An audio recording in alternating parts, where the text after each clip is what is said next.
I have with me Kavita Krishnan now, Secretary of the All India Progressive Women's Association. Kavita, I mean, we all were there, we heard what happened. I want to ask you a certain question, which came out in the press conference. A lot of people, there refuse to see this as caste-based violence. People say this is just violence, now caste nothing to do with it. And we see that, a lot of people from the young generation refuse to accept caste as a reality.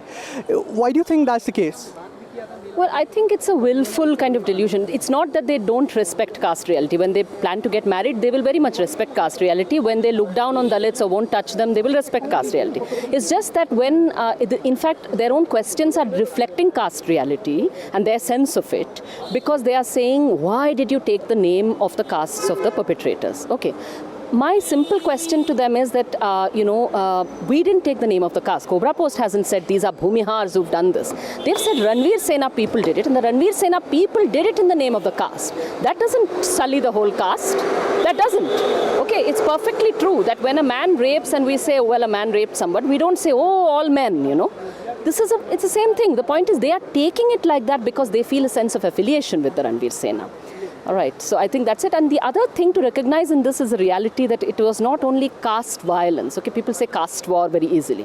This is about the oppressed castes who are also laborers, workers, agricultural workers. Basically, what I'm saying is that it is not, why should you see it as being a slur on Bhumihars? It is not. It's about a political organization called the Ranveer Sena. Those Ranveer Sena leaders are claiming to have committed these gruesome crimes, these massacres in the name of their caste and so on. Important to note that they are not just doing this out of a caste animosity alone. Okay, these are Dalit oppressed poor who are also laborers. Okay. And they had organized themselves with the CPIML, which is called the Male. Okay, so they are repeatedly saying we wanted to eliminate the Male.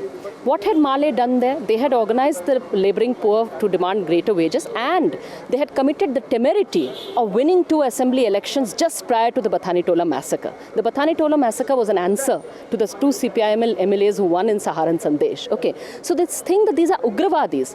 The Ugravad they are doing, the terrorism they are supposedly doing is to demand to cast a vote, that nobody else will cast our vote, we will cast our vote, and we won't cast it wherever you tell us to, we will cast it for the party we consider our own. That was why they were punished. They were unarmed women and children, you see. One more thing, do you think this will have political ramifications? Because, in Madhya Pradesh, the MLC elections, the BJP swept in spite of Vyapam, and every political commentator was predicting, at least a decline in vote share for BJP, but that didn't happen. So do you think we as people forgive and forget too soon and don't really care about, things until it's directly affecting us? I think that really it's even worse than that. Okay, it's not just about forgive and forget in general. I think a very large amount of the culpability lies with the media, the large media and channels and all of that. Because to make something an issue that matters lies unfortunately in their hands. Okay, we on the ground, we activists on the ground, I know that we will be struggling. We will show this CD, we will tell people about it, and it will make a difference to where we show it. But the scope of our,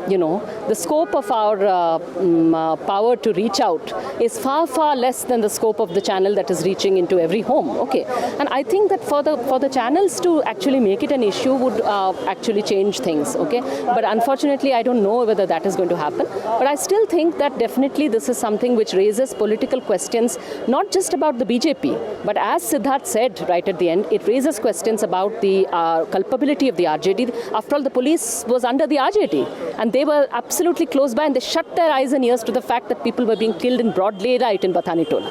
After all, this is about the Nitish Kumar, who disbanded the Amir Das Commission because he didn't want it to give bad news about his alliance partners in the BJP. So how can he call himself secular today? Because people will say, well, we'll vote for you. But tomorrow, if it suits you again, you will again suppress the truth, right? Because you've shown that political compulsion matters more to you than the truth, than justice does.